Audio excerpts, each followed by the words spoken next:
हो गया। नेक्स्ट आ रही है बेटा पैरेलल एलसी सर्किट। सीरीज हम लोगों ने पहले पढ़ रखा था parallel LC circuit. Parallel LC circuit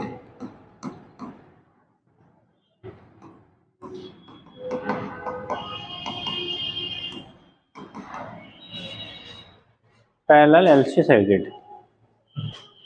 तो अगर इंडक्टेंस और कैपेसिटेंस दोनों पैरेलल में हो बेटा, लेकिन याद रखेंगे प्रैक्टिकली कोई भी सर्किट ऐसे डिजाइन नहीं हो सकती जिसका रेजिस्टेंस ना हो, ठीक है। तो सर्किट का तो कुछ ना कुछ रेजिस्टेंस होगा, तो इसलिए जब हम लोग पढ़ते हैं पैरेलल एलसी सर्किट तो साथ में रेजिस्टेंस को भी कनेक्ट करते हैं, लेकिन इंडक्टेंस यानी इंडक्टर और कैपेसिटर दोनों एक दूसरे के पैरेलली कनेक्टेड होने चाहिए, ठीक। तो लिखिएगा if inductor has resistance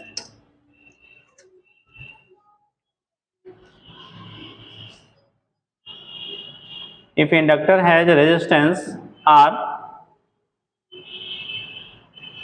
and is connected in parallel with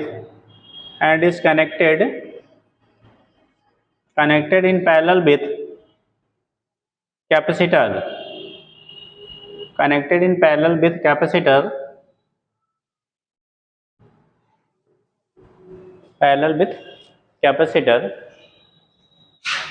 then देखो बेटा कमिंग बेटा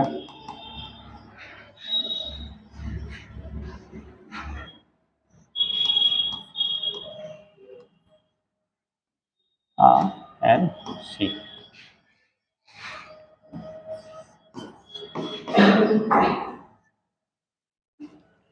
ठीक, अगर हम लोग इसको कनेक्ट कर रहे हैं पैरेलल, ठीक, किसी कैपेसिटर के थ्रू, तो उस कंडीशन में जो भी हमारा यहाँ से करंट आपकी पास आउट होगी, ठीक है।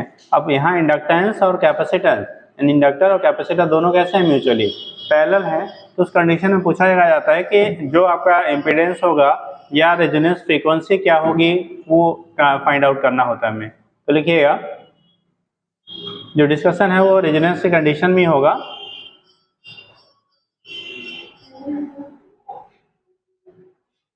एट रेजोनेंस बना लो, डायग्राम बनाइए।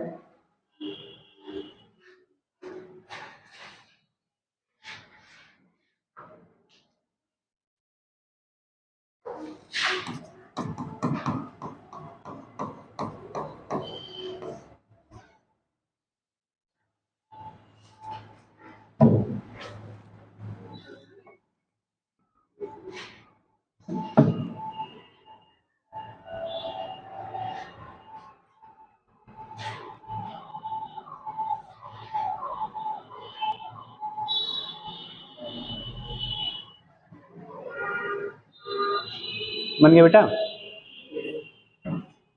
देखो रेजोनेंस के कंडीशन में जो जेड की वैल्यू होती है मिनिमम होती है। जेड की वैल्यू क्या होगी, मिनिमम होगी। उस केस में क्या होता है, क्योंकि हम लोगों ने अभी पीछे डिस्कस जब किया गया था L R circuit, C R circuit, L C R circuit and L C circuit, ठीक।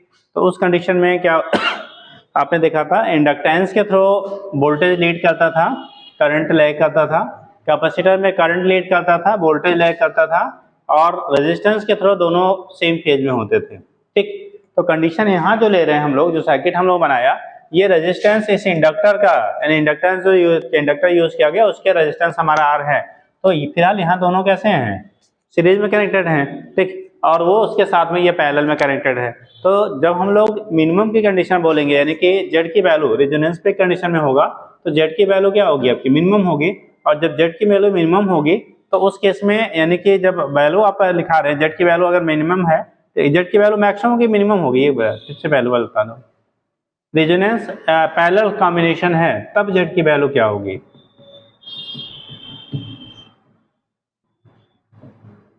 क्योंकि पैरेलल कॉम्बिनेशन में पोटेंशियल सेम होता है, पोटेंशियल क्या रहेगा, सेम रहेगा, ठीक है। तो उस कंडीशन में यहाँ पे अगर हम लोग बात करते हैं पैरेलल एलसी सर्किट की, तो इस केस में जो आर है वो रेजिस्टेंस है इंडक्टर का, तो उस कंडीशन में अगर पूछा जाए जेड की वैल्यू क्या आएगी तो क्या निकलेगा,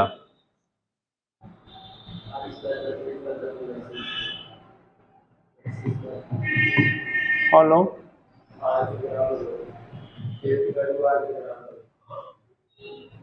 तो सीरीज की बात थी, जब सीरीज रेजोनेंस लेते थे, पहला रेजोनेंस है। सीरीज में जब रेजोनेंस कंडीशन हम लोगों ने डिस्क्राइब किया था तो वहाँ पे बोला गया था कि जब रेजोनेंस कंडीशन में होता है तो एक्सएल और एक्सी दोनों सेम सेम हो जाते हैं, और एक्सएल एक्सी सेम होता था, नेट इम्पीडेंस जो होती थी वो आर के बराबर हो जाता था सीरीज एलसीआर सर्किट में।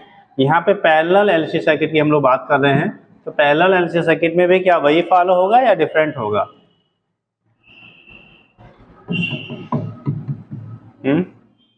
क्या पैरेलल एलसी सर्किट में भी सेम सेम रहेगा या कुछ चेंजेस आएंगे?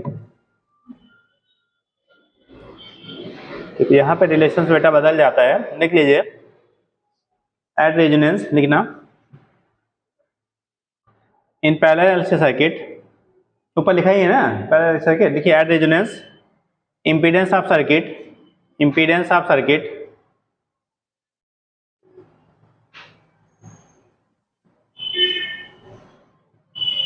Impedance of circuit Z equal to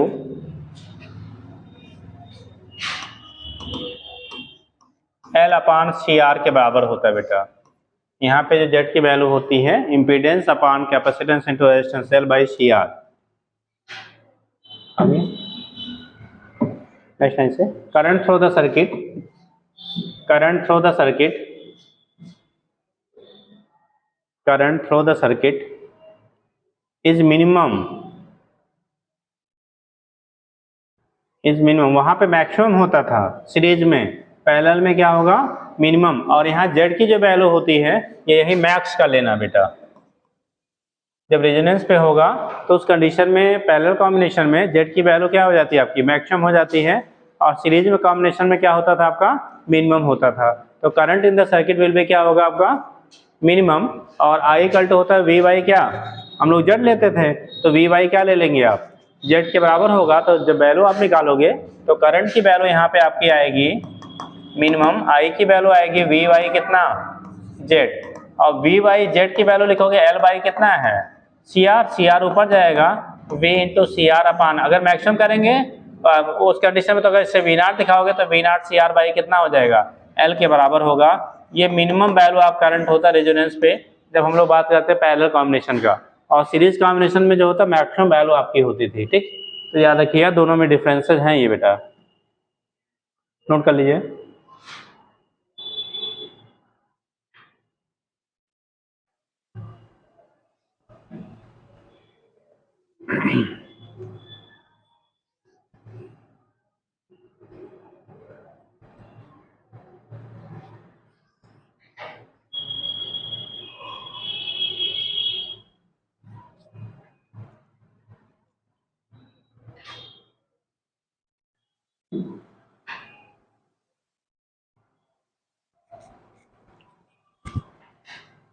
वहां पे याद करो रेजोनेंस फ्रीक्वेंसी सीरीज में दिया गया था, ठीक है 1 अपान क्या 2 pi root LC, resonance frequency आई थी 1 बाई क्या 2 पाई रूट LC के बराबर आता था। ओमेगा के टर्म में लेते तो ओमेगा इक्वल टू 1 अपान क्या रूट LC आप लिखते थे। यहाँ पे जब आप रेजोनेंस की कंडीशन में लिखेंगे पैरेलल कॉम्बिनेशन में तो वैल्यू जो आपके आगे फ्रीक्वेंसी के टर्म में 1 upon 2 pi root 1 by LC into, ठीक है वो वैल्यू हो जाती है minus R square upon L square के बराबर हो जाता है, जबकि सीरीज में केवल 1 बाई रूट क्या आता था LC के बराबर होता था। तो ये दोनों चेंजेस हैं बेटा, तो लिख लीजिएगा, लिखिए रेजोनेंस फ्रीक्वेंसी, रेजोनेंस फ्रीक्वेंसी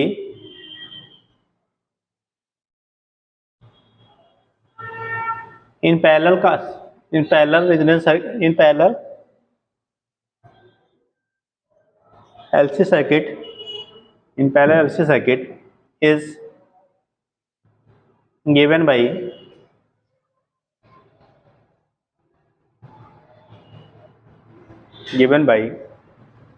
देखो न्यू नॉट की वैल्यू वहां पे लेते हैं 1 अपान 2 पाई रूट LC आता था, केवल क्या आता था 1 अपान 2 पाई, ठीक है रूट क्या आता था LC आता था। यहाँ पे 1 अपान 2 पाई बाई रूट क्या 1 upon root LC minus R square upon क्या L स्क्वायर के बराबर आएगा बेटा।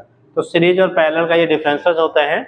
वहां पे हम लोग लिखते थे 1 अपान 2 पाई रूट LC या 1 upon 2 pi into 1 by root LC कहते थे। यहाँ पे लिखेंगे 1 upon 2 pi root 1 by LC minus क्या R square upon L square, ये इतना फैक्टर हमारा यहाँ से इंक्लूड हो जाता है। और ओमेगा के टर्म में लिखेंगे तो omega equal to 2 pi into nu होता है, तो ये 2 पाई इधर आ जाएगा, तो ओमेगा नॉट की वैल्यू हो जाएगी अंडर रूट 1 बाई कितना L C minus R square upon कितना एल स्क्वायर के बराबर हो जाएगा। तो ये दोनों चेंजेस हैं, ध्यान रखिएगा।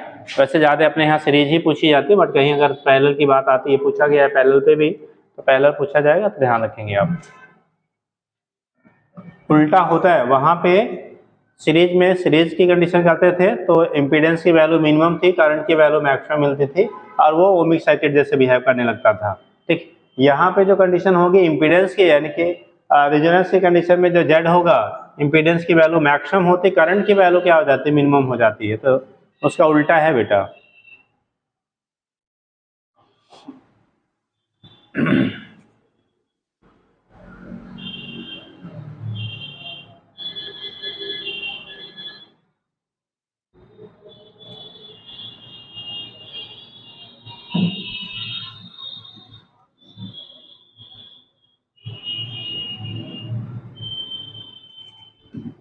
ओके बेटा,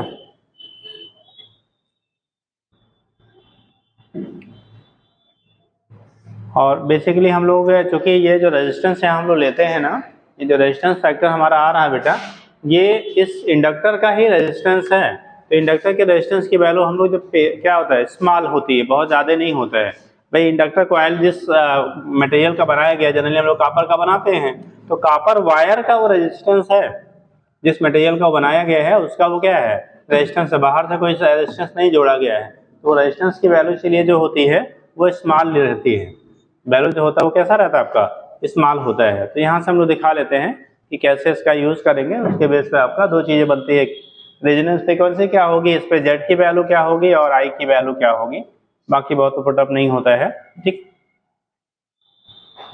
और एक टर्म आप लिखना चाहे तो लिख लीजिए, क्वालिटी फैक्टर, वहाँ पे पढ़ा था, ठीक है, लिख लीजिएगा, quality factor of the circuit.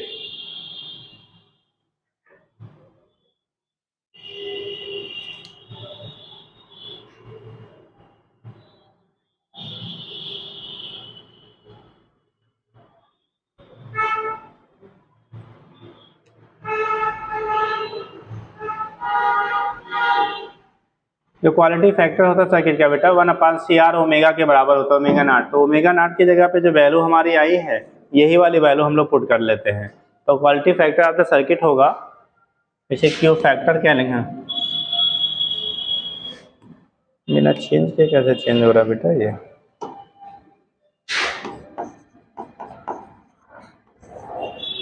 ये क्वालिटी फैक्टर, क्यू फैक्टर की वैल्यू जो होती है, ठीक, 1/, क्या, ये जो ओमेगा है, ओमेगा की वैल्यू जब होती है हम लोग वहाँ पुट करेंगे तो बेटा आता है क्या, 1/CR इंटू ओमेगा। और ओमेगा की जो वैल्यू हमारे पास है, ये वैल्यू वहाँ पे सब्स्टिट्यूट कर लेंगे तो कन्वर्ट हो जाएगा 1/CR इंटू रूट में क्या 1/LC minus R square upon L square के क्या हो जाता है, बराबर हो जाता है। तो ये बात आता है हमारा 1/CR इंटू ओमेगा के बराबर होता है बेटा। अब यहीं से ओमेगा नॉट ले लीजिए, यहीं से इसकी वैल्यू आप यहाँ से पुट करोगे तो क्यू फैक्टर की जो वैल्यू आपको मिलेगा 1/CR इंटू 1/, में आएगा ये 1/LC, अरे 1/LC minus R square upon L square बेटा। तो इसीलिए आप इसके टर्म में ध्यान रखिएगा तो ये आसानी से फिर याद रहेगा, ठीक है। 1/CR into 1/√1/LC minus R square by L square के बराबर हो जाएगा। तो यहाँ से हम लोग बेटा रिप्रेजेंट कर लेते हैं, इसी को टर्म देते हैं क्वालिटी फैक्टर कह लेते हैं। क्या बोलेंगे इसे, क्वालिटी फैक्टर बोलेंगे, ठीक, नोट कर लीजिएगा।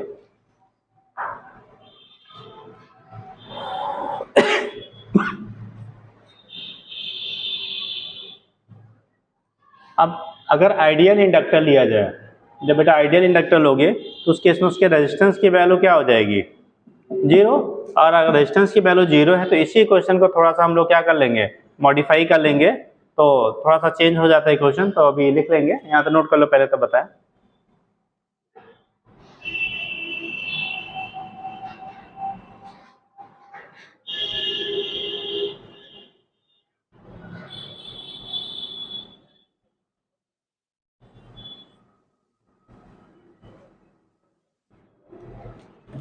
हो गया?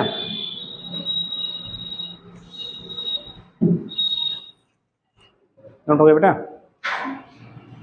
अब कंडीशन मतलब बोला जाता है, नेक्स्ट पॉइंट आप लिखेंगे, if inductor has no resistance, if inductor has no resistance, अगर इंडक्टर का कोई रेजिस्टेंस ना हो तब कंडीशन क्या बनेगी? If inductor has no resistance, या इंडक्टेंस कर लो, इंडक्टर ना बोलो, if inductor has no resistance, अगर उसका कोई रेजिस्टेंस नहीं है तो वाला पॉइंट बना लेंगे, if inductor has no resistance, अगर इसके रेजिस्टेंस ना हो तो सर्किट हमारी मॉडिफाई हो जाएगा बेटा,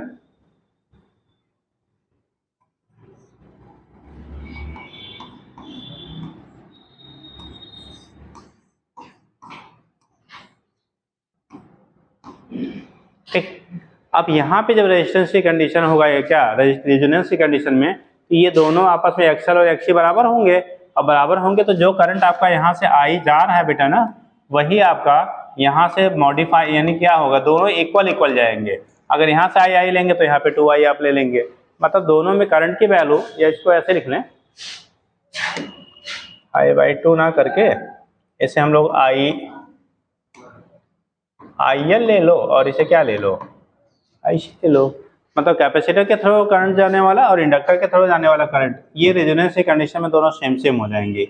और जब सेम सेम हो जाएगा तो I = BY क्या होता है, R होता है, यानी कि इम्पीडेंस होगा, तो इम्पीडेंस की वैल्यू जो होगी, जब हमारा इंडक्टर होगा तो उस कंडीशन हम लोग एक्सल से दिखाएंगे, जब आपका कैपेसिटर होगा तो वहाँ पे एक्सिस से आप दिखाओगे, तो वो हमारा कन्वर्ट हो जाता है।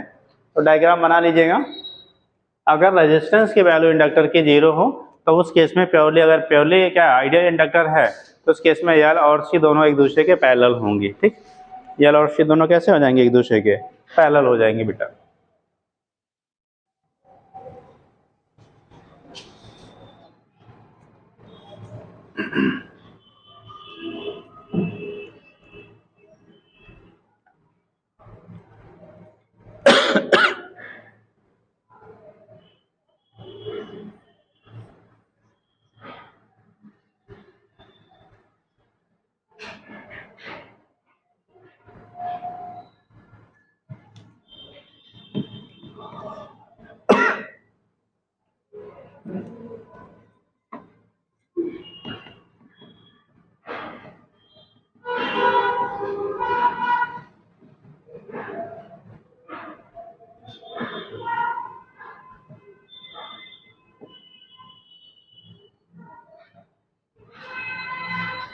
ओके बेटा,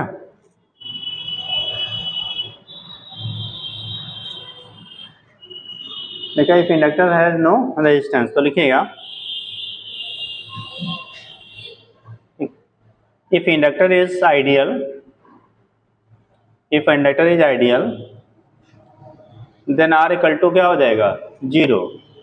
if inductor is ideal then R = 0 and circuit becomes parallel LC circuit, circuit becomes parallel LC circuit, उस केस में सर्किट जो होगा वो पैरेलल LC सर्किट की तरह बिहेव करेगा, ठीक। एंड देखिएगा, एंड एट रेजोनेंस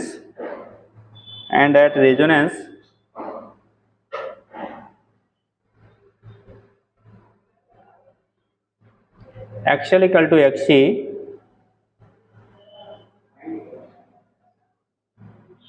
या तो आप ऐसे कर लो, क्या लिखा है, एट रेजोनेंस XL = XC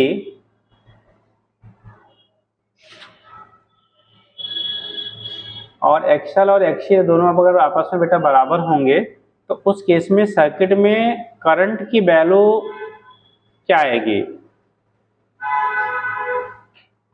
होगी या नहीं, सोच के बताइएगा।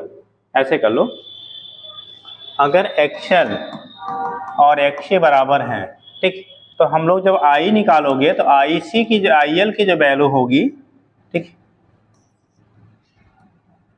IL की जो वैल्यू होगी ये V/XL हो जाएगा, एंड IC की जो वैल्यू होते हैं V अपान XC के बराबर होगा।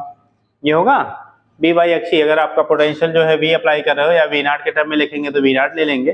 तो उस केस में कहा क्या जा रहा है कि ये V बाई XL और V बाई XC, अगर ये IC और IL, अगर XL और XC बराबर है तो IC और IL भी क्या होंगे, बराबर होंगे।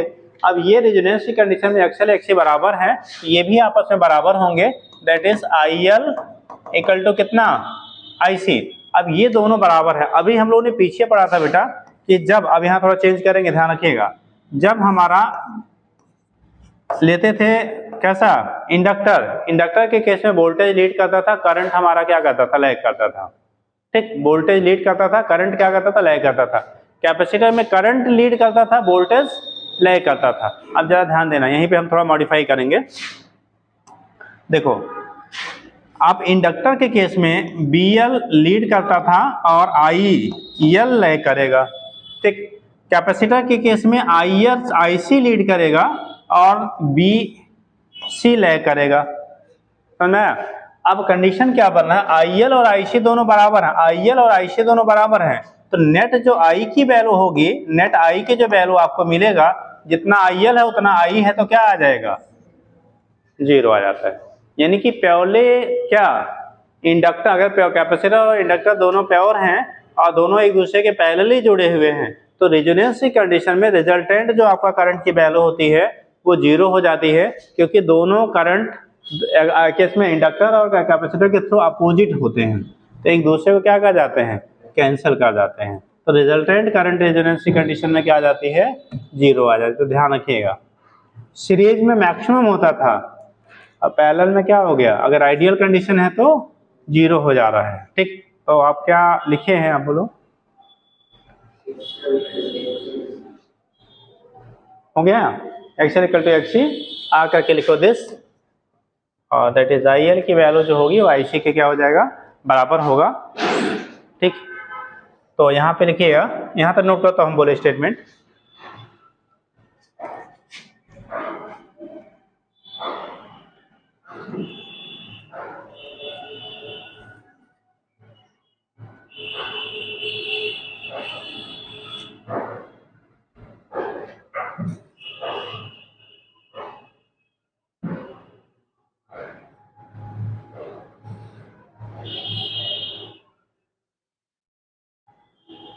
टेस्ट तो परसों हुआ था ना, सभी लोग थे प्रेजेंट, कौन कौन एब्सेंट थे, ऐसे कोई है?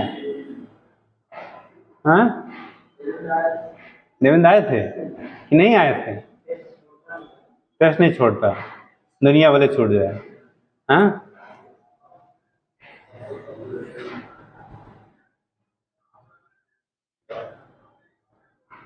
चलो, IL और IC बराबर, तो नीचे लिखिएगा, बोले at resonance,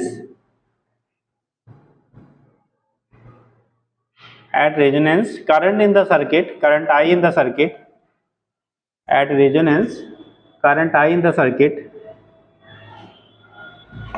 is 0 and impedance is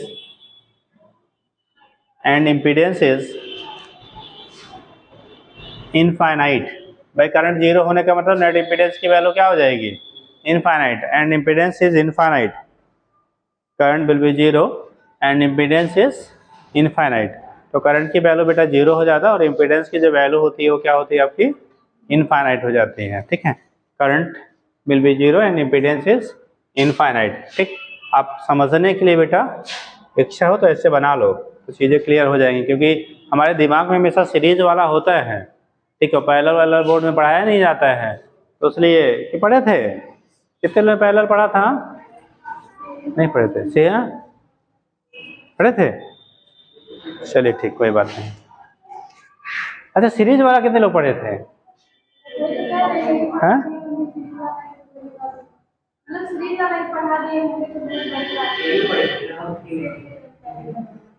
चलो अच्छा ठीक है, कोई बात नहीं, सब वहीं पढ़ लिए होते तो यहाँ कहाँ आते हैं ना, तब भाई हम लोग क्या करेंगे जब सब वहीं पढ़ के आ जाओगे ना बेटा।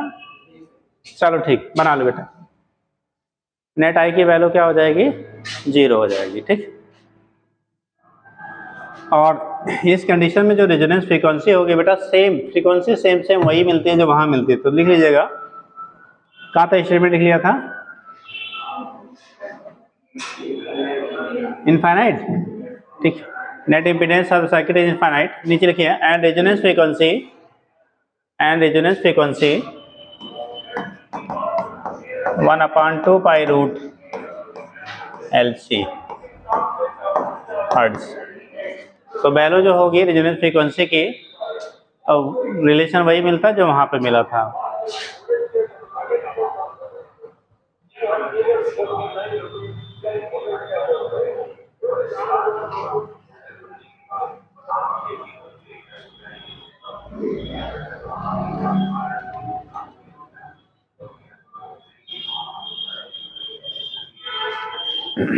हो गया, चलो ये तो केस हो गया बेटा हमारा series LCR sorry parallel LC circuit के लिए। अगर आइडियल कंडीशन है तो क्या बनेगा, ठीक। ये लोग चेक कर लो बेटा, चोक वायर उड़ा दिया है वाटलेस करंट एक लिख लीजिए, बनते हैं वाटलेस करंट लिख लिया तब फिर चोक देखते हैं।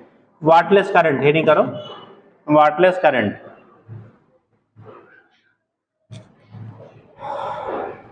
पीछे टर्म आया था बताया था उस समय, फिर लिख लीजिए। देखो कितने लोग का याद है वाटलेस करंट, और लो वाटलेस करंट समझाते समय एक बार टर्म्स बताया था जी। I इक्वल टू 0 को वाटलेस करंट कहेंगे, ये कौन सा बात है यार, तो करंट ही 0 हो गई जी। बोल रहे निगेटिव में क्या हो, करंट निगेटिव हो तो उसे वाटलेस कहते हैं। हम लोग बैठिए, और कोई बेटा,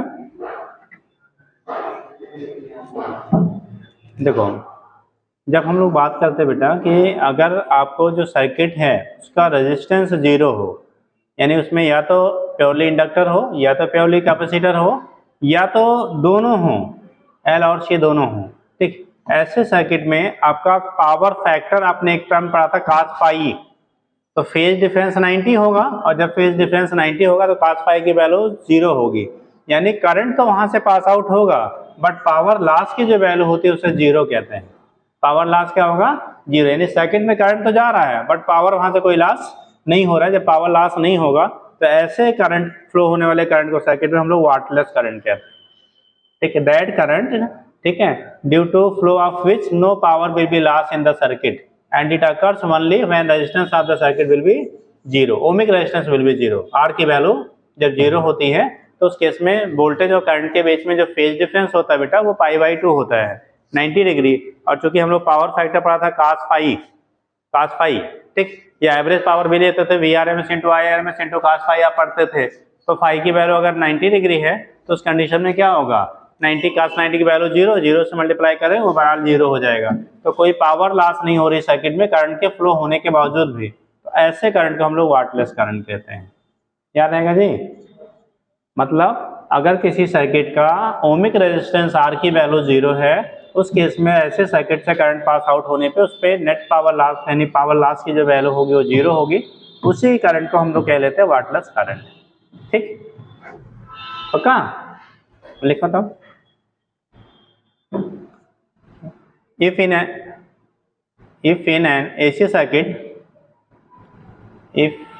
AC circuit R equal to 0, if in an AC circuit R equal to 0,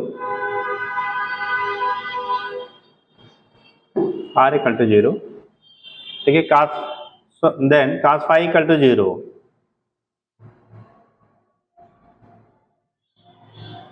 cos phi equal to 0, so cos phi की वैल्यू बेटा 0 होगी, यानी कि अगर क्या है R की वैल्यू 0 है, R की वैल्यू सर्किट में अगर 0 है तो cos phi की वैल्यू क्या आएगी 0 आएगी, ठीक। तो उस कंडीशन में यानी कि फेज डिफरेंस की वैल्यू कितना आ गया π/2 हुआ 90 डिग्री हुआ तो cos phi की वैल्यू 0, सो पी एवरेज, ठीक है, P equal to the VRMS into IRMS into cos phi, तो P एवरेज की वैल्यू क्या हो जाएगी, 0। P एवरेज 0 होने का मतलब सर्किट से करंट पास होने के बावजूद भी कोई पावर का लॉस नहीं हो रहा है, ठीक। तो यहाँ पे नोट कर लीजिए, सो P एवरेज इक्वल टू 0, नीचे लिखिएगा, that is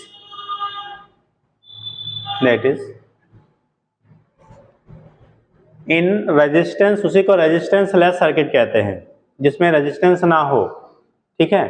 that is in resistance less circuit, the power consumed in resistance less circuit, the power consumed is 0, power consumed is 0, हो गया, पावर कंज्यूम्ड इज 0। देखिए, such a circuit is called wattless circuit and current flowing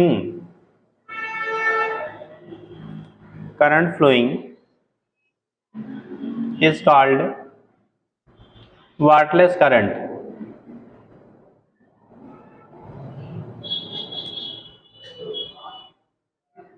हो गया,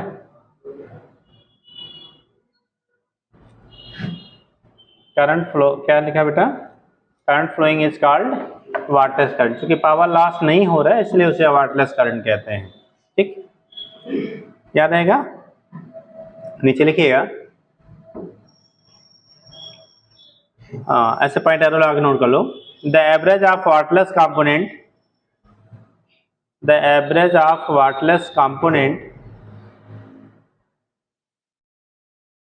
of current,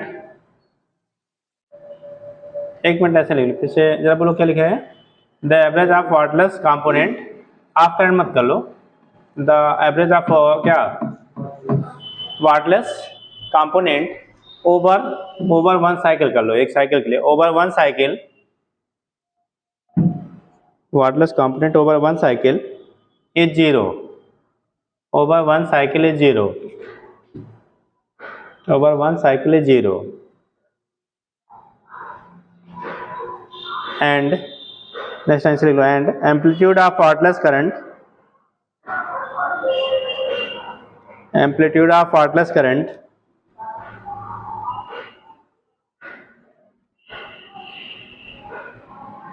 I equal to I not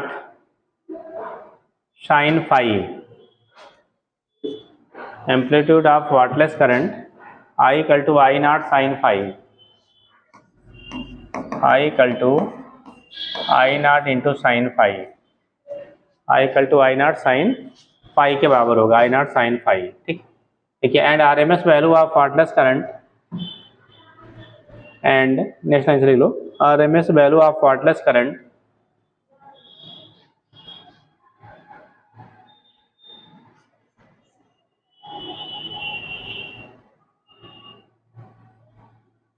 देखिए, RMS value of wattless current equal to लिख लो IRMS into cos phi या sine phi, जैसे ये peak value हो गई उसकी एवरेज, तो अब यहाँ से लिखेंगे, जब RMS वैल्यू ले रहे हैं तो ये हो जाएगा बेटा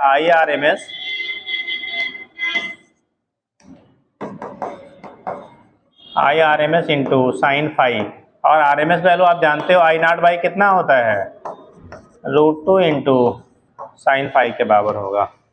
तो RMS वैल्यू जो होगी, ठीक है, किसका, वाटलेस करंट की, वो हमारा IRMS इंटू साइन फाई या I naught by √2 into sine phi के बराबर हो जाएगा। और अगर हम लोग V और I के बीच में यहाँ से ग्राफ आप ड्रा करते हो तो इस टाइप से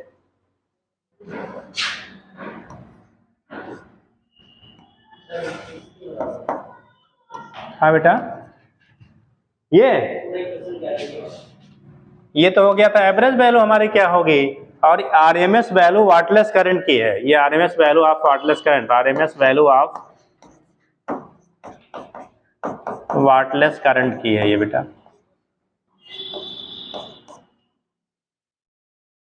ठीक। तो उस कंडीशन में जब दिखाएंगे तो अगर ये फाई है, V है, ये टोटल I है, तो ये I इंटू साइन फाइव के बराबर होगा। इसको इधर तोड़ोगे तो इसका वैल्यू आएगी आई इंटू cos फाइव। ठीक, अगर कंपोनेंट में हम लोग रिजॉल्व करते हैं, करंट की वैल्यू अगर आई है तो उस केस में एक उसके परपेंडिकुलर होगा वोल्टेज के, वो आई साइन फाइव के बराबर, और जो वोल्टेज के अलॉन्ग होगा वो आई cos फाइव के बराबर होगा, अगर दोनों के बीच का क्या फेज डिफरेंस फाइव है। ठीक, और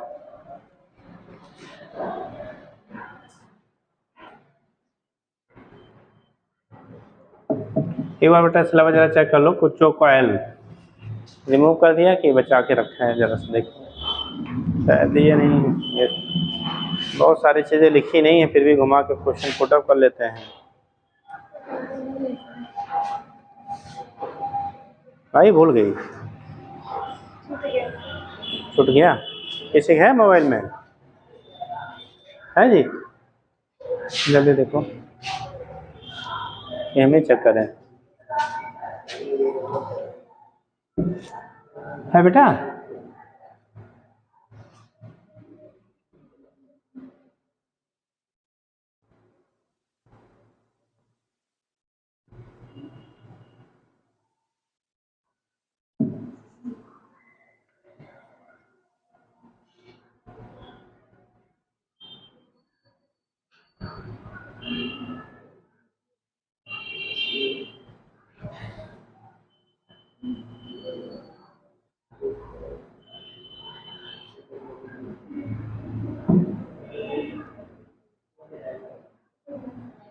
मिला जी? नहीं बेटा, हम ही ढूंढ ले रहे हैं यार,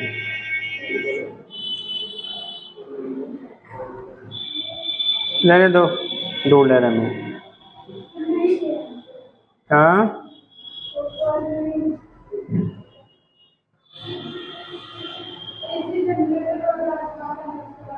वो तो नहीं, अलग अलग यूनिट में कबाड़ दिए बेटा, यहाँ का वहाँ पहुँचा दो, हम चेक कर ले रहे हैं।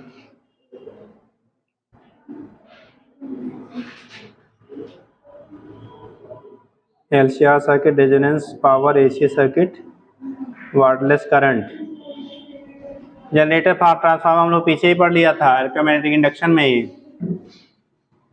है। नहीं बेटा, क्या करें, बता दें या है ना, ज़्यादा हो गया तो कहीं गड़बड़ कर गया तो हम पार्टी जाते खाते समय नहीं सोचते हो ज़्यादा खा लेंगे तो गड़बड़ हो जाएगा।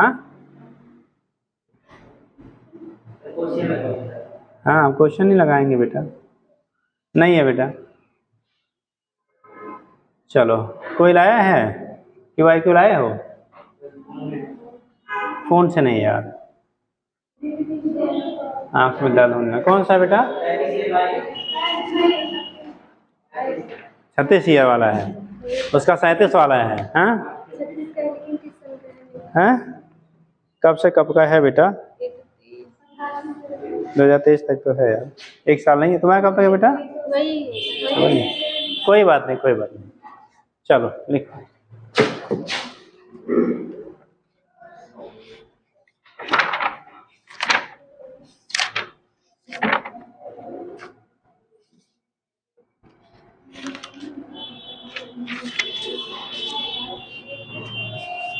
सर्किट पे पहले करना है हमको,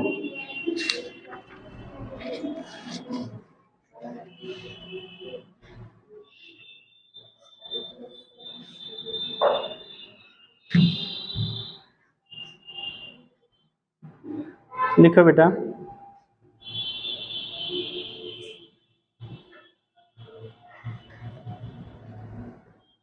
ये सही इंडिकेशन है तुम्हारे बुक में जी, कैसे छाप दिए सब, देखो। A coil of 40 Henry, a coil of 40 Henry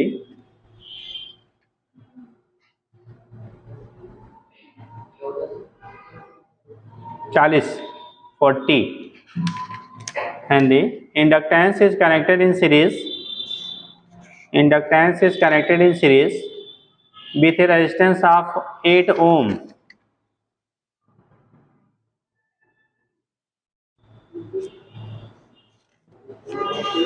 resistance of 8 ohm, resistance आप क्या लिखा बेटा? 8 ओम, ठीक, देखिए कहाँ चला गया यार, resistance of 8 ohm and the combination is joined to the terminal of a 2 volt battery, then terminal of a 2 volt battery बेटा, terminal of a 2 volt battery, then determine time constant of the circuit and current flowing through the circuit.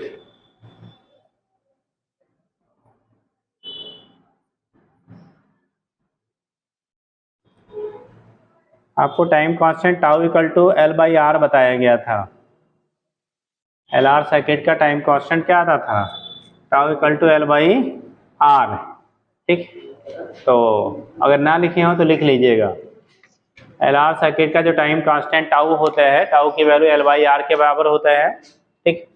तो note कर लिए, अगर नहीं लिखे होंगे वहीं ऊपर कहीं जगह हो तो लिख लिया, एल आर सर्किट जहाँ लिखा है ना, देखो लिखे होना चाहिए, लिखे हैं,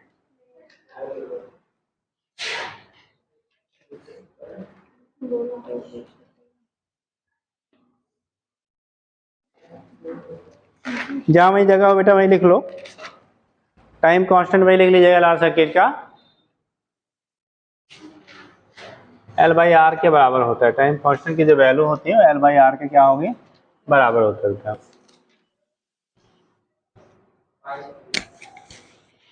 हाँ जी, और करंट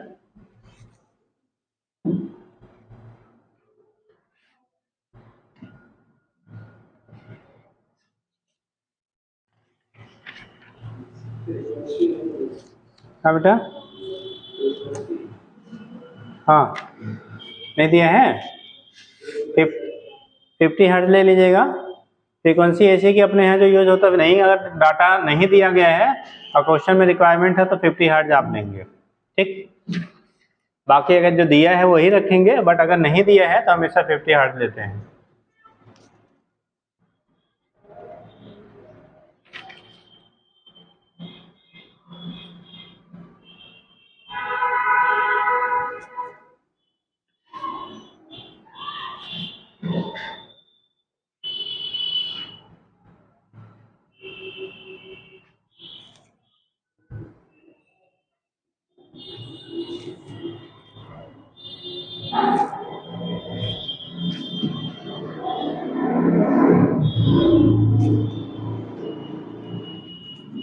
आ रहा है बेटा, बताएं, अरे कुछ शुरू करो, पेन में चलाना, हाँ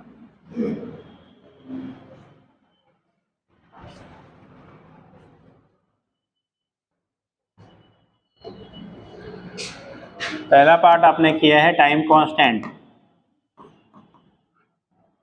टाउ की वैल्यू हो गया एल बाई क्या, आर के बराबर हो गया, तो इस केस में एल की वैल्यू कितनी दी थी बेटा, 40, आर की वैल्यू 8, तो 5 आ गया, टाइम कांस्टेंट क्या आ गया आपका, 5 आ गया। तो पहला पार्ट जो था वो आपका आ गया 5। दूसरा पार्ट दिया गया है बेटा करंट की वैल्यू क्या होगी, टाइम कांस्टेंट टाउ की वैल्यू यानी 5 सेकेंड हो गया, दूसरा करंट की वैल्यू, अब करंट निकालेंगे, I equal to V by Z होता है ना, आई की वैल्यू क्या होगा, इतना सेकेंड हो गया। सेकेंड पार्ट था आपका करंट,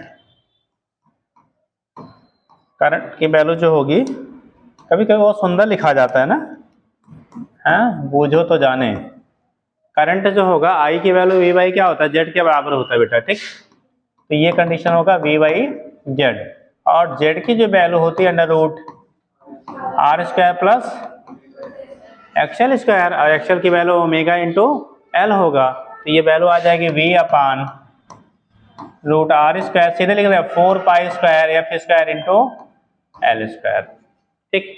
वैसे पाई की वैल्यू अप्रॉक्सीमेटली 9.8, स्क्वायर की वैल्यू 9.8 होता है, कैलकुलेशन के लिए जहां आए वहां 10 ले लिया करिए, ठीक है। अप्रॉक्सीमेटली जो पाई स्क्वायर की जो वैल्यू होती है, ठीक है, जब हम लोग पाई क्या करते हैं, स्क्वायर की बात करते हैं, यानी कि पाई की वैल्यू कितना 3.14 होता है, कितना आता है 3.14, तो 14 में अगर 3.14 से आप मल्टीप्लाई करते हो तो अप्रॉक्सीमेटली वैल्यू कितनी आएगी?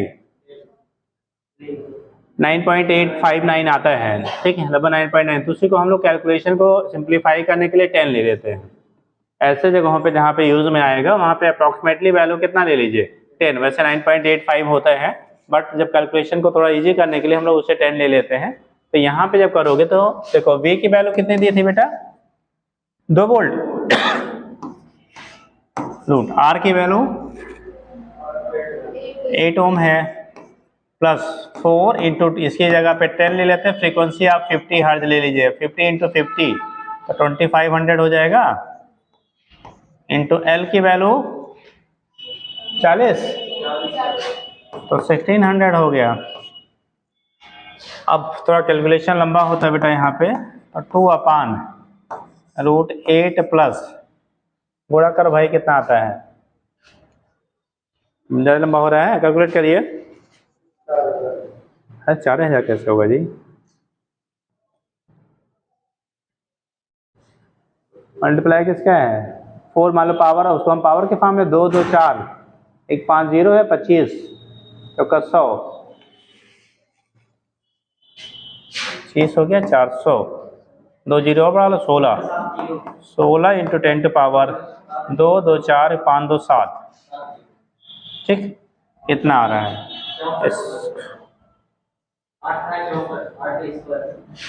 नहीं 25 चौका 100, तो अरे ये इसकी तरह में इसको हम लोग क्या कर सकते हैं? किसको? 64 कहाँ आएगा? अच्छा R का स्क्वायर था, सॉरी यार, रुक जा, हम क्या यहाँ वाले 64 बोल रहे हो? ये 60 R स्क्वायर था बेटा, तो 64 है। अब 16 इंटू 10 पावर 7 के स्क्वायर में 64 हमारा कैसा होगा? बहुत कम है, तो उसे आप इग्नोर कर सकते हो, ठीक। तो अगर आप इग्नोर करेंगे तो उस केस में हम इसको लिख सकते हैं ऐसे, 2 इसका हो गया हमारा 4 इंटू 10 टू पावर 3 √10, ठीक। और अरे भाई इसको हमने 10 अलग कर लिया, 10 टू पावर 6 का रूट कर लिया, 10 टू पावर 3 आ गया, तो ये आ गया, यहाँ से करेंगे बेटा तो 1/2, और ये जाएगा आपका ऊपर हो जाएगा 2.5 जा जाएगा, 0.5 इंटू 10 टू पावर -3 बाई √10 की वैल्यू वही ले लिए, √10 की वैल्यू अप्रॉक्सीमेटली 3.14 ले लीजिए, तो 0.5 इंटू 10 टू पावर -3/3.14 कितना आ रहा बेटा? तो ये डेसिमल पॉइंट यहाँ से लगेगा अभी 0.17, तो ये 1.7 10 टू पावर -4 इतना एम्पियर। फिलहाल जब डाटा है तो हमने ऐसे बना दिया, ये पार्ट क्वेश्चन का नहीं था, इसको हमने आपके लिए अलग से बना दिया था, खाली क्वेश्चन का पार्ट उतना ही था, ठीक। तो इसलिए कैलकुलेशन थोड़ा टेढ़ा है, क्योंकि जब कैलकुलेशन पे ऐसे क्वेश्चन डिजाइन किए जाएंगे तो डाटा ऐसा दिया जाता है बेटा जो आसानी से क्या हो, फिर कैंसिल आउट हो जाए। ये तो क्वेश्चन जो था ऊपर वाला पार्ट ही केवल पूछा गया था आपके यहाँ, ये नीचे वाला हमने ऐड कर दिया था अलग से, तो इसीलिए अब चूंकि डाटा जो है इसके अकॉर्डिंग दिया गया था, अब इस पे जो है वो क्या कॉम्प्लिकेटेड बना, अदरवाइज जब इस पे क्वेश्चन डिजाइन करेंगे तो डाटा ऐसा रखा जाएगा जो आसानी से आप कैलकुलेट कर लीजिए, ठीक है। चलिए फिलहाल ये हो गया, नेक्स्ट लिखिएगा अगला,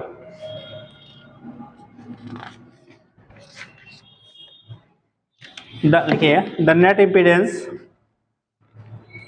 ऑफ सर्किट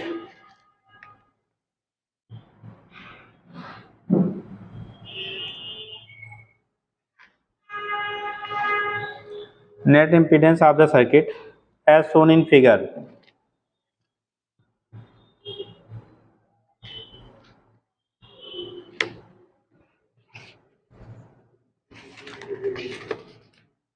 जरा 12 नंबर देखो बेटा, वो अल्टरनेटिव करंट का 12 नंबर देखो, सी की जो वैल्यू 10 टू पावर कितना दिया गया है? 3/पाई या 3/पाई है? पक्का है? मेरा क्लियर नहीं हो रहा है इसमें, इसलिए पूछ रहा है तुमसे। 10 टू पावर 3/पाई पक्का है ना? चलो ठीक, नहीं तो ना हम देख पाए ना तो हम देख पाए, पता लगा वो कुछ और ही था। जब कैलकुलेशन शुरू किया तो आया है नहीं। हाँ,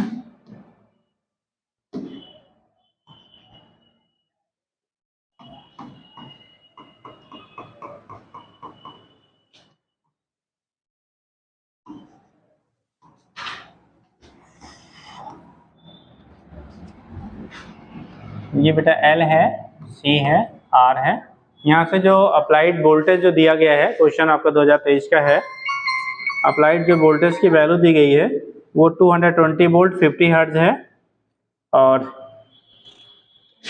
रेजिस्टेंस 10 ओम है बेटा। ये क्वेश्चन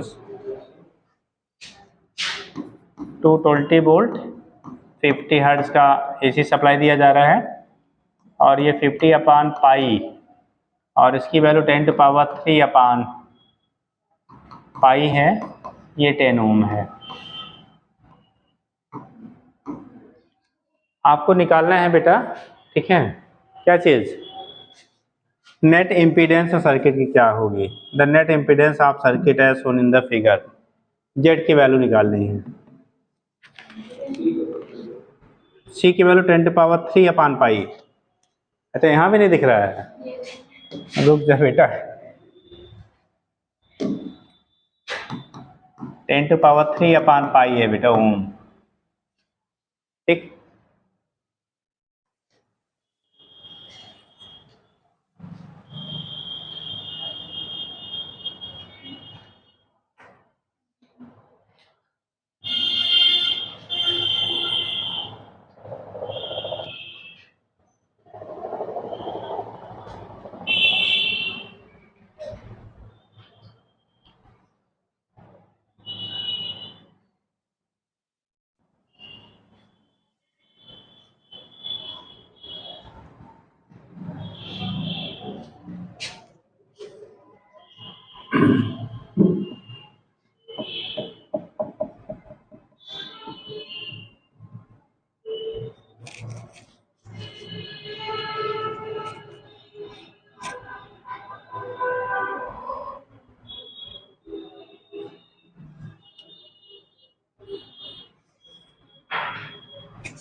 कितना बेटा,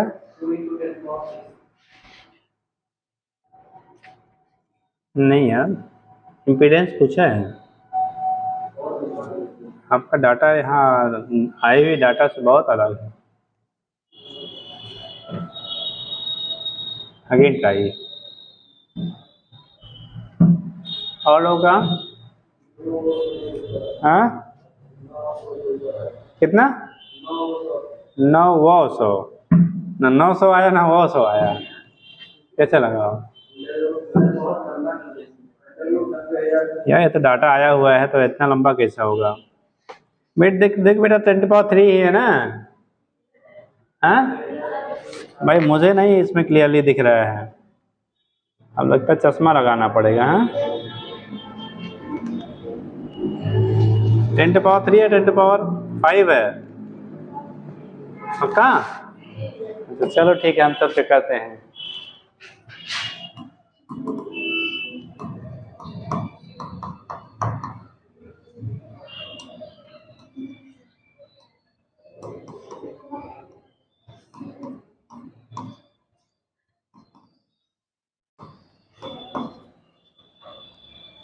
इसमें जब हम लोग लिखेंगे ओमेगा इंटू एल, ये हो गया 2 पाई क्या F L minus 1 upon 2 pi F C का होल स्क्वायर। आर की वैल्यू बेटा 10 दिया गया है, 2 पाई एफ की वैल्यू 50/पाई दिया गया है, फ्रीक्वेंसी 50 हर्ट्ज, और ये हो गया 50 अपान कितना pi minus 1 upon 2 pi into 10 to power 3 upon pi in sorry F की वैल्यू 50 है, 50 into 10 to power 3 upon pi. हाँ बेटा फिर बदल गया, चलो पाई पाई उड़ा लेते हैं, यहाँ भी पाई पाई गया, ठीक। तो वैल्यू आई 10 टू पावर यानी ये 100 हो गया प्लस 50 100 और गुणे 50 25 दूनी 50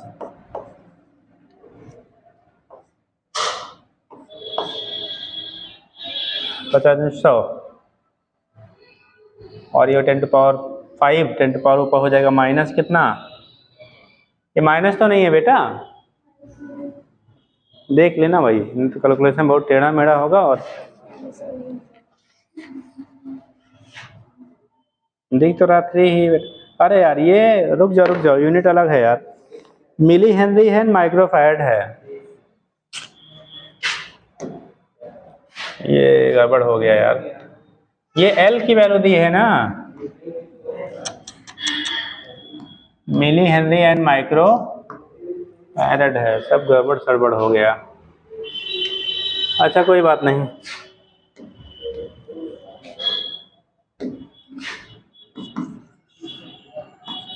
अब यहाँ पे अगर कैलकुलेशन दिक्कत हो अलग से एक्सेल और एक्सी की वैल्यू निकाल लीजिए, ठीक, यहाँ पे पुट कर दीजिए, एक तरीका वो होता है, ठीक। तो 10 to power 2 plus 2 pi F की वैल्यू है 50, एल की वैल्यू है कितना बेटा 50, 50 upon pi into 10 to power -3 sorry 10 to power -3 minus 1 upon 2 pi, F की वैल्यू हो गया 50 इंटू इसकी वैल्यू है 10 to power 3 upon pi into 10 to power -6, अब इसका होल स्क्वायर है, ठीक। देखो पाई पाई कैंसिल, 5 5 का 25 2500 गुणे 50, तो ये बचेगा आपका 100 प्लस यहाँ हो गया 50 25 50 पावर कट जाएगा तो बचेगा कितना 5, ये पाई पाई गया, ये 10 टू पावर -6 है और +3 है, बचा -3, 50 दूनी 100, ठीक। और 100 में क्या 10 टू पावर -3 करेंगे तो कितना 0.1 आएगा, कितना बचेगा, तो भाई यहाँ 10 टू पावर -3 बचा और 52 जा यहाँ पे क्या हो गया 100, ठीक। तो 52 जा ये हो गया 100, 100 से आप अगर 0.1 आया और 0.1 ऊपर जाएगा तो कितने में आ जाएगा 10, इसका स्क्वायर है 100 प्लस 5 -10 यानी -5 का स्क्वायर कर दीजिए, 25 15 आ रहा है 125 का रूट 15 कैसे आ रहा है जी,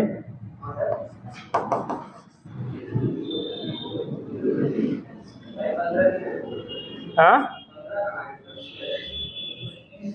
अरे भाई यहाँ से इसको डिवाइड किया तो ये 10 टाइम जाएगा और 10 5, तो ये हो जाएगा हमारा कितना लगभग 125 रूट में, और इसका 11 पॉइंट और 2 ले लो, 1 2 जो भी आ रहा हो, इतना ओम। क्या दिया है बेटा, इन्होंने रूट के टर्म में दिया है 10√2 5√5 5√5 के टर्म में दिया है, 5√5 के टर्म में। तो इसी को ऐसे लिख लिया बेटा, इस टर्म में ऑप्शन ना देके इसी को ऐसे बना लिया। इसको 25 गुणे 5 लिख सकते हो, 25 गुणे 5, 25 का रूट हो गया 5, 5√5। इस टर्म में फिलहाल आंसर दिया है, आप उसी को सिंप्लीफाई करेंगे, ये मिल जाएगा। ठीक, वो मिली और माइक्रो का चक्कर हो गया ना। चलो ठीक, यूनिट देख लीजिएगा नहीं तो गड़बड़ हो जाएगा।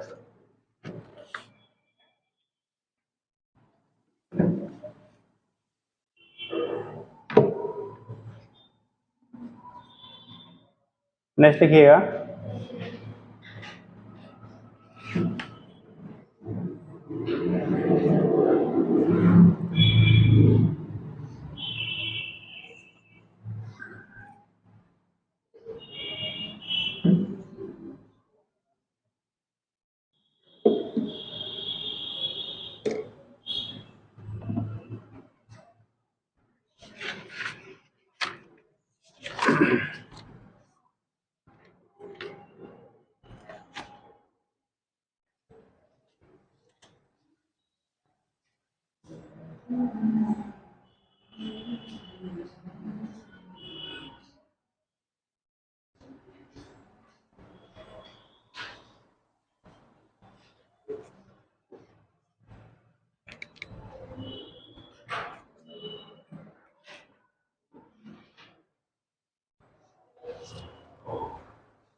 हो गया। नेक्स्ट लिखिएगा,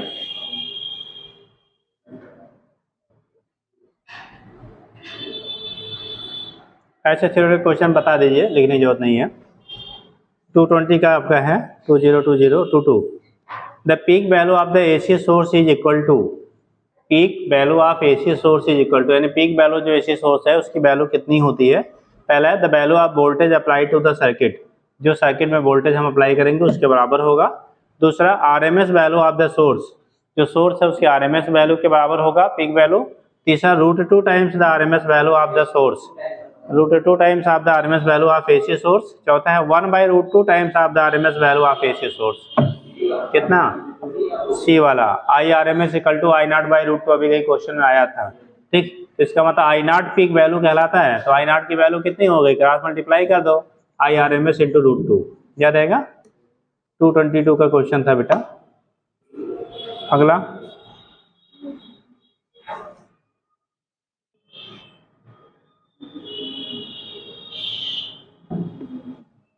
लिखिएगा, ये क्वेश्चन में कर लीजिए।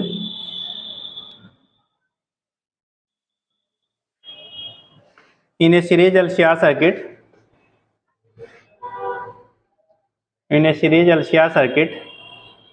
the inductance L is,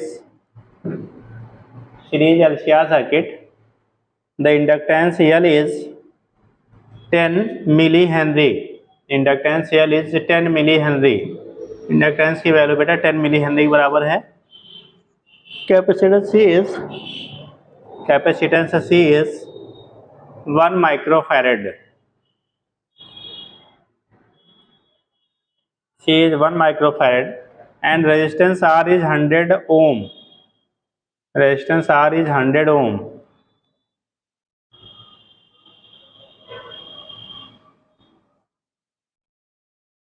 लिखिएगा, the frequency at which resonance occurs is, the frequency at which resonance occurs is,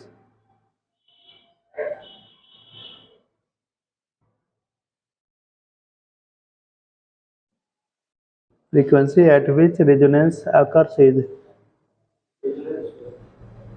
frequency at which resonance occurs is, किस फ्रीक्वेंसी पे रेजोनेंस आपका होगा।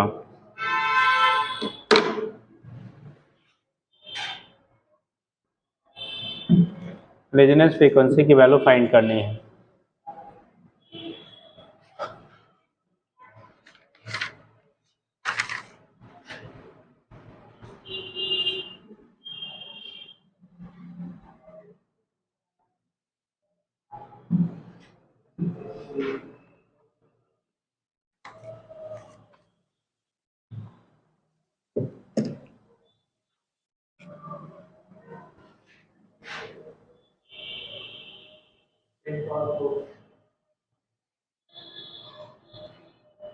हाँ जी, फिर से ट्राई करिए।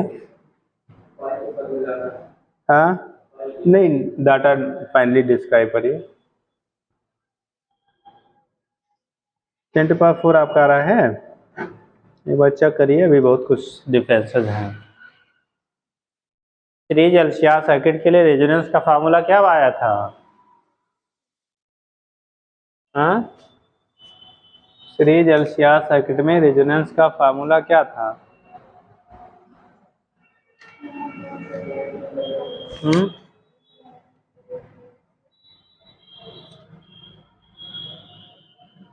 सीरीज एलसीआर सर्किट में रेजोनेंस का फार्मूला क्या था?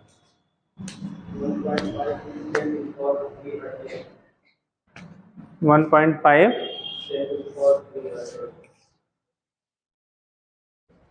पावर प्लस में है या माइनस में? प्लस में। 1.5 5 समथिंग।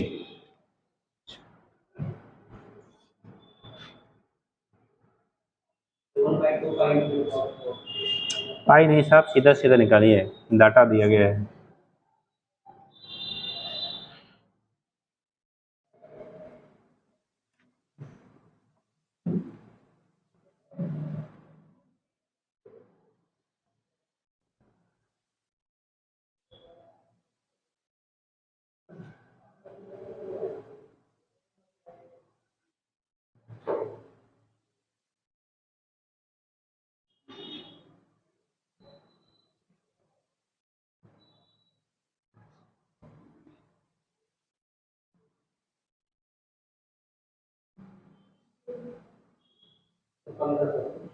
हम्म, 1500 एग्जैक्टली।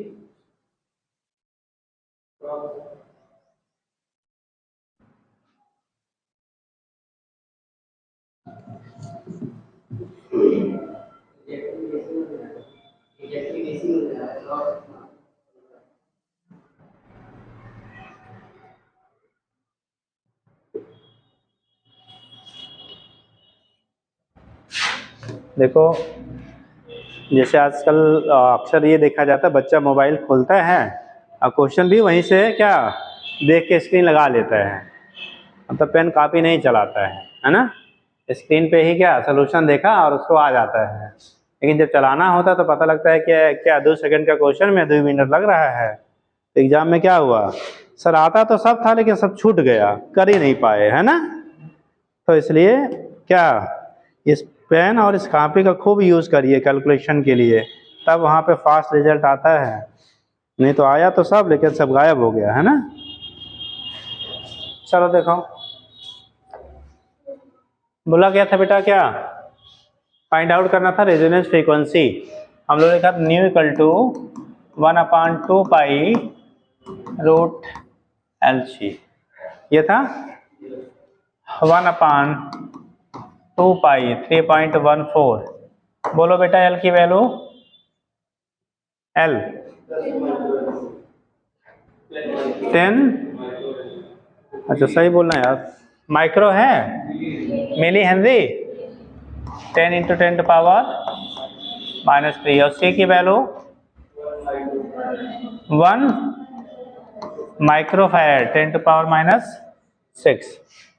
देखो 2 × 3.14 इंटू 1/10 पावर हो गया 10⁻⁹। 9 के बजाय इसको अगर 8 कर ले या 7, 8 करेंगे 10 करेंगे, 10 कर लो, ज़्यादा आसान हो जाएगा यार। 10 कर लो तो ये 100 हो जाएगा। 10 to power minus 10 करेंगे तो 1/6.28 into 1/√100 into 10 to power minus 10। अब इसका रूट लोगे तो 10 into 10 to power minus 5 root आ जाएगा। ठीक, तो आ गया 1/6.28 into 10 into 10 to power minus 5।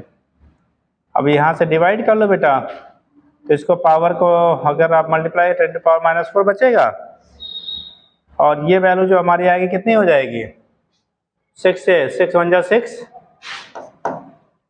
बचा 4, 6 5 जा 3 6 7, कितनी बार जा रहा है बेटा, डिवाइड करो, कितने टाइम गया, 1.5 समथिंग आएगा। 1 divided by 6.28 sorry 1592 into 10 to power, ये जाएगा ऊपर तो हो जाएगा कितना, इधर हो गया ये -4 तो ऊपर जाएगा +4 हो जाएगा। अब इसको अगर हम लोग लिख रहे हैं 1592, तो इसको लिख सकते हो डेसिमल 1 डिजिट पे ले जाओ, 1.592 इंटू 10 to पावर बचेगा हमारे पास 3, इतना हर्ट्ज, किलो हर्ट्ज में लिखा होगा तो ये 1.592 किलो हर्ट्ज कर लिया होगा। ऑप्शन फिलहाल किलो हर्ट्ज के टर्म में दिया है बेटा। ठीक, तो 1.592 किलो हर्ट्ज के बराबर हो गया। नोट कर लीजिए, सीधा सीधा फार्मूले पे था। कितने लोग आया, थोड़ा सही करवाया, नोट करिए।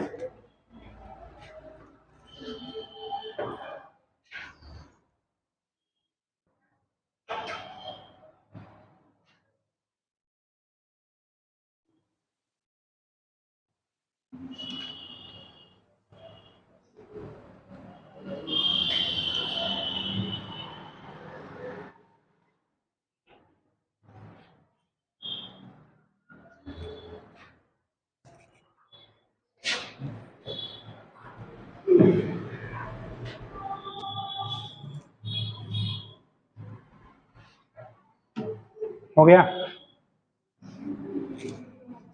आगे लिखेंगे।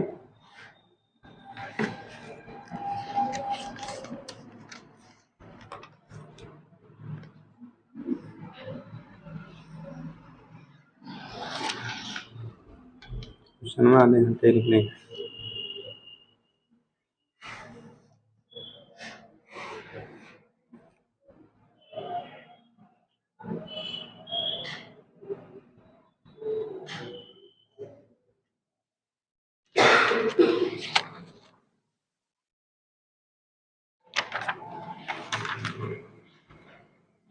ट्रांसफार्मर पे क्वेश्चन कराए गए थे ना, ट्रांसफार्मर पे हुआ था, एक और करना हो तो कर लीजिए, देख लीजिए। ये step down transformer connected to, ये स्टेप डाउन ट्रांसफार्मर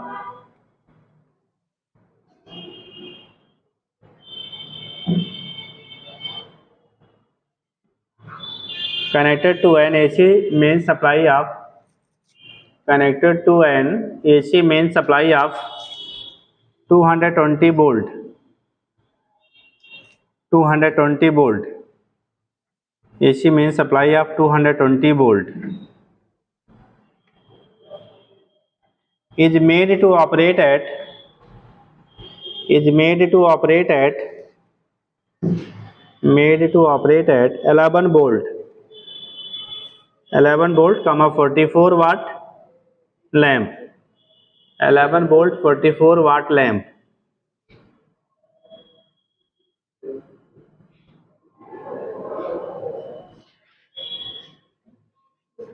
इसको कन्वर्ट करना है 11 वोल्ट 44 वाट लैंप को यूज करने के लिए। ठीक, लिखिएगा, ignoring power losses in the transformer, ignoring power losses in the transformer,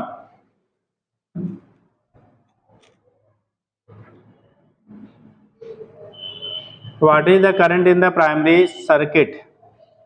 what is the current in the primary circuit?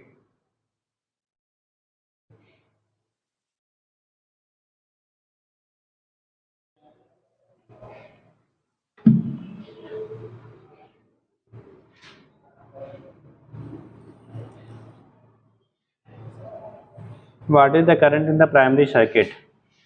Primary circuit में करंट की वैल्यू कितनी होगी वो बेटा हमें निकालना है। सेकेंडरी सर्किट का जो आउटपुट है उसका वोल्टेज दिया है, पावर दिया है। वोल्टेज एंड पावर क्या है? सेकेंडरी वाले का दिया गया है। प्राइमरी के थ्रू करंट क्या होगा वो आपको फाइंड आउट करना है। प्राइमरी जो सर्किट है उसमें करंट क्या पास आउट होगा वो फाइंड करना है आपको।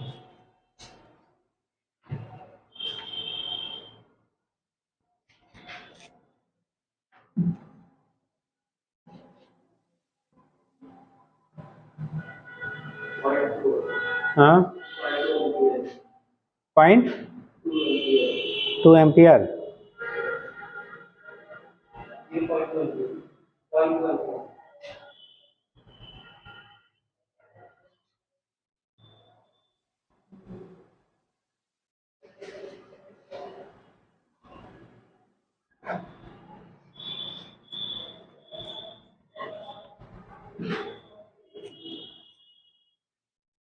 बताएं बेटा।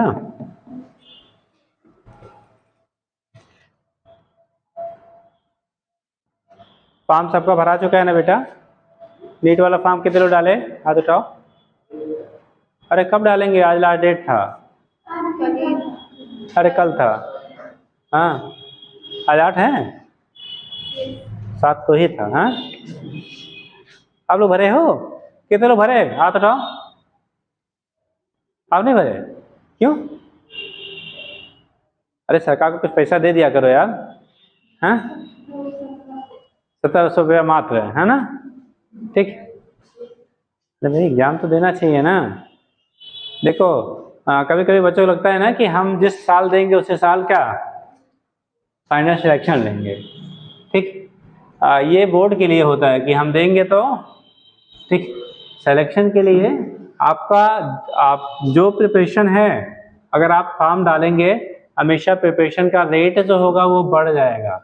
अगर आप फॉर्म नहीं डालेंगे तो पक्का है आपकी एफिशिएंसी पढ़ने की क्या?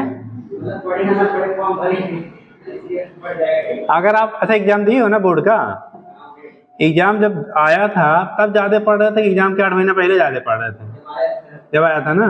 कोई भी एग्जाम के लिए आप अप्लाई करते हो तो हमेशा आपकी एफिशिएंसी पढ़ने की क्या होती है, बढ़ जाती है। कोई कितना नालायक बच्चा होगा तभी एग्जाम जो नकल मार के करने जाता होगा वो भी एक बार कुर्सी उर्सी देख लेता होगा कैसे सेट करना है ना। और अगर आपको नहीं देना है तो आप रिलैक्स तो ही हो यार। मतलब आपके जो पढ़ने का वो होता है 1.5 गुना लगभग बढ़ जाता है अगर आपने भरा और आपने नहीं भरा। ठीक है, इसलिए फॉर्म भरने से नहीं चूकना चाहिए यार। फॉर्म कम से कम जिसके लिए प्रिपरेशन कर रहे हैं वो जरूर अप्लाई कर दिया करिए। ठीक है, आप सोचते 15 सवाल तो मिल देंगे, अरे हो सकता है आप बेहतर उसी में आप कर जाइए। ठीक, ऐसा नहीं कि जिसका सिलेक्शन हो जाता है वही बहुत जानता है। बहुत सारे बच्चे हैं बहुत अच्छा जानते हैं बट वो नहीं सेलेक्ट हुए। ठीक, तो होता तो फिलहाल उन्हीं का है जिनको आता, बिना पढ़े किसी को नहीं होता है। बिना पढ़े हुए किसी को नहीं होता है। ऐसा आपने नहीं कोई एग्जाम्पल मिला होगा कि कोई बिना पढ़े हुए हो गए? कोई है किसी के नॉलेज में बिना पढ़े हुए सेलेक्ट हो गया हो? हैं? वो सिक्का उछाल के मार के कोई हुआ ऐसा? क्या नहीं हुआ? नहीं होता, पढ़ना पड़ता है बेटा। लेकिन पढ़ने के बाद भी कभी कभी क्या होता है आपके उस 3 घंटे के परफॉर्मेंस डिसाइड करता है कि आपका रिजल्ट कैसा होगा। तो बहुत सारे बच्चे हैं नॉलेज होता है लेकिन फिर भी कभी कभी नहीं हो पाता है। इसलिए फॉर्म डालने से मत, जो भी आपका जिसके लिए कर रहे हैं तो फॉर्म डाल दिया करिए, है ना जी देवी जी? है ना? क्यों नहीं डाला? अंडर एज हो? है तब डाल देना चाहिए था। मतलब मेहनत कर रहा है तो कम से कम उसका कुछ तो दिखे हाँ क्या है। ठीक, चलिए क्वेश्चन क्या है बेटा? क्या बोला था? देखो बोला गया आइडियल ट्रांसफार्मर होगा तो पावर की वैल्यू क्या रहेगी? कांस्टेंट, यानी कि VP into IP equal to VS into IS. Power आपका क्या रहेगा? कांस्टेंट रहेगा। हमारा पावर कितना दिया बेटा, कितना वाट, 44 वाट है। हमें चाहिए था किसकी वैल्यू, आईपी 44 है, आईपी चाहिए था। बीपी कितना दिया है, बीपी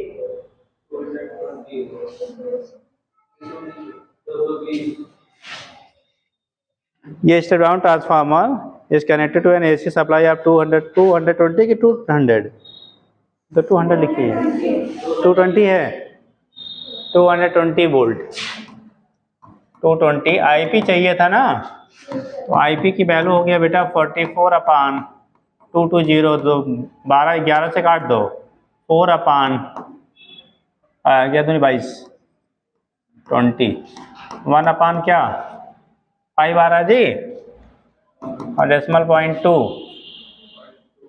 एम्पियर, तो वैल्यू आ गई बेटा 0.2 एम्पियर के क्या होगा, बराबर हो गया। ठीक है, 0 पॉइंट कितना 2 एम्पियर के इक्वल हो गया। नेक्स्ट लिखेंगे,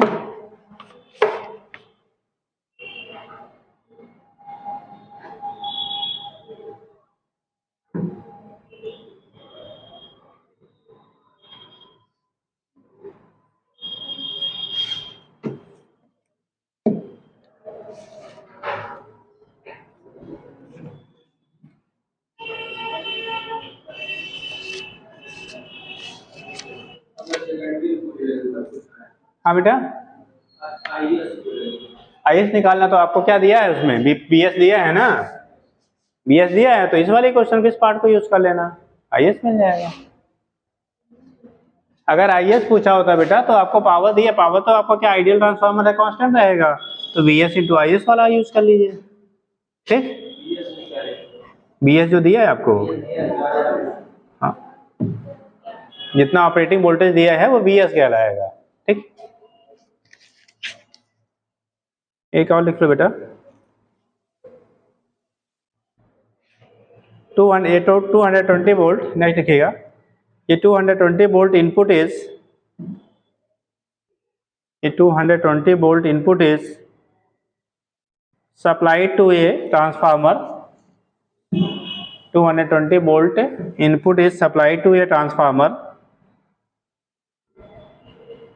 supplied to a transformer, लिखना, the output circuit drawn a current of, the output circuit drawn a current of, output circuit drawn a current of 2 ampere, the output circuit drawn a current of 2 ampere at 440 volt,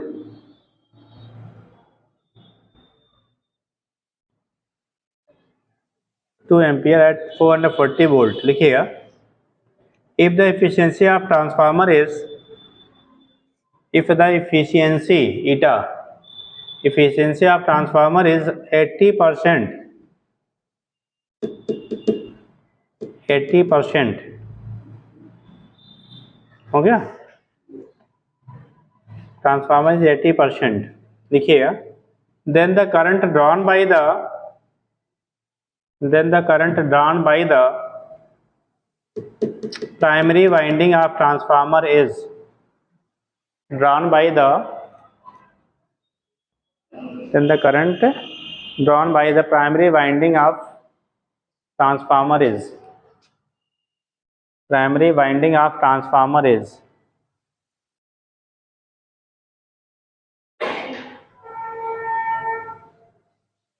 current run by the primary winding of transformer is,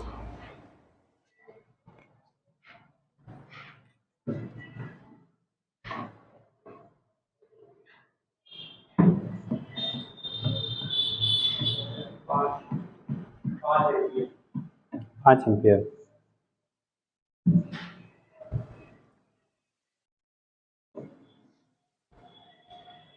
check कर लीजिए एक बार,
देखो लिखा था बेटा हम लोगों ने, इफिशियंसी होता था पी आउटपुट अपान पी इनपुट इंटू 100, ठीक, परसेंटेज एफिशिएंसी लिखते थे। आपको 80% दिया गया है। क्या दिया गया है? 80% दिया गया है। एफिशिएंसी कितने परसेंट दी गई? 80%। पी आउटपुट होगा V S into I S upon V P into कितना? आई पी इंटू कितना है बेटा बी एस की वैल्यू? आउटपुट 440 है, उल्टा मत बोलना। 440 I S 2 ampere, V P 220, I P निकालना था 200। ये 2 बार जाएगा बेटा, इसको इधर कर लो तो आई पी कल टू हो जाएगा 2 2 जा 4, 4 इंटू 100 अपान 80। देखो 1 0 कटा, 4 2 जा 8 और 2 5 जा 10, यानी 5 एम्पियर। तो आई पी की जो वैल्यू आ गई बेटा वो कितना आ गया? 5 एम्पियर के बराबर। यानी कि जो एफिशिएंसी ट्रांसफार्मर का होता है, आउटपुट अपान इनपुट इंटू 100। अगर परसेंटेज में दिया है, फ्रैक्शन में दिया होगा तो पी आउटपुट अपान पी इनपुट कर लीजिएगा। जैसे अगर डेसिमल में दिया होता, 0.8 दिया होता तो हम लोग पी आउटपुट अपान पी इनपुट कहते हैं। परसेंटेज में होगा तो इंटू क्या कर लिया आपने? 100 कर लिया, ठीक।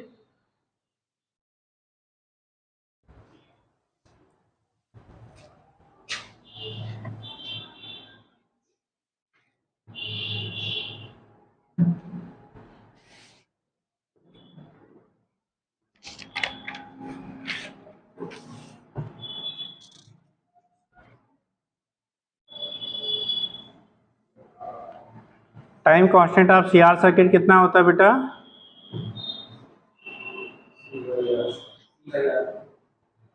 सी आर सर्किट है, time constant of C R circuit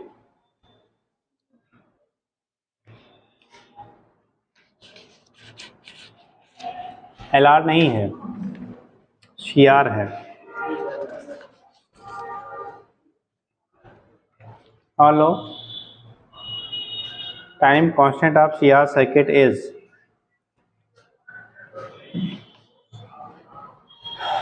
C by R, नहीं, सी आर के बराबर या आर सी के बराबर होता है, एल बाई आर होता है, ठीक। लिख लेना बेटा, वहीं लिख लो यार, जहाँ सी आर सर्किट लिखा था ना वहीं पे पीछे कॉपी में पलट के जहाँ सी आर सर्किट लिखा वहीं लिख लो टाइम कांस्टेंट ऑफ। जैसा भी एल आर सर्किट लिखा था ना, L by R, C R circuit में लिखिएगा C into R. Time constant of C R circuit is C into R. ये सब फ्री के क्वेश्चन हैं, आते थोड़ा कम हैं लेकिन जब आते हैं तो फ्री का देके जाते हैं, आता है तो।